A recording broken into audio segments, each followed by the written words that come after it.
nice having a post vise. I got lucky and well, I shouldn't say lucky, but when I was visiting my folks down in Arkansas, I came across this on a marketplace, Facebook marketplace. So I had to jump on it because trying to find anything blacksmith related tooling here in Alaska it's impossible. And every now and then you come across something, but it's usually pretty expensive. Somebody wants a, pretty good penny for it, and it's usually, you gotta fix it up. You gotta pay top dollar for it and then fix it up. This was ready to rock and roll. I mean, it was in great shape. Jaws were perfect. Everything was everything was perfect, man.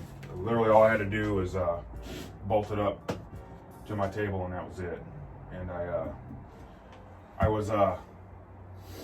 And I just broke it down and threw it in my luggage and flew it back up here, so I didn't have to ship it back. So, anyways, today I'm gonna take a break from some axes and do some canisters. So I'm gonna do ball bearings. We're gonna fill it up with ball bearings. I got a really small size, I think 1/4 inch, and then I probably got maybe a 1/2 inch size. So I got some large ones and some small ones, and then we're gonna top them off with some 1084 powder and give it a go. I've already prepped the cans with whiteout, and I got a bunch of this tubing laying around. I just needed to cut it up, and I've already welded the cap on. I prepped them last night, so the whiteout's perfectly dried, and all you gotta do is fill it, cap it, and put a handle on it. We'll go to town.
managed to get 2 billets. And I'm gonna go ahead and throw them back in the forge and draw them out a little, square them up, make them more even. And we'll go from there.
All right, so it's after the etch. I think that looks freaking cool, man. And like I said, I do have, like you can see, you know, I got a little crack here, but there, I mean, there's plenty of, these are about a 1/2 inch thick, so there's plenty of room to grind them out. I don't even know what I'm gonna do with these yet. I have no idea. I just wanted to do some canisters, and I have some ideas. I'm probably gonna do some sand my blades. I may cut there's a, you know, I probably cut it in thirds. So like right where this little crack is, because that one's kind of deep. I'm probably gonna cut that right there and cut this one up in thirds. And then the little piece that's left on this one, I think I don't know, I'll see what happens. Maybe I'll draw it out and then forge weld it into an axe bit and see what that looks like. I think I might do that, because I'm not gonna have room, because if I cut it here, you know, if I cut this here and then here, I'm only gonna be left with a little chunk, but that'll be probably enough for a little axe, you know, probably the bit for a hatchet or something. But that's the shorter billet. So this one was just a bunch of small ball bearings. I think I used just a few of the larger ones, and this was just a bunch of the 1/4 inch ones. And this was the small ones and the large ones all together. So yeah, in a later video, I'll make a video of what I'm gonna do with these. I haven't decided yet. I mean, I don't know. We'll see what comes up. I'm probably gonna make some sand my blades out of them. Yeah, it's my second time doing canisters. So, well, actually that's the third time. I've done it twice before by hand, but I think I let them, I think I heat them for too long. I let them soak for too long, and I think that's why I get this, you know, the overheating. I think the overheating is what's causing the cracking. But like I said, it's all, like what I left on there can be totally ground out. I just got tired of grinding and wanted to call it a wrap. Call it a night. I'm hungry, I wanna go eat. But yeah, I hope you guys enjoyed the video. Like I said, there'll be some future videos of what I'm gonna do with these. I may just set them aside and you know, use them at a later date. But I still got some orders for axes I gotta finish, so I gotta whip out a couple more of those, and then I'm done, and I'm gonna jump into some Damascus knives and stuff. And I got some Damascus knives I'm working on now I gotta finish too. So, but yeah, cool. Hope you all enjoyed the video, and have a good day.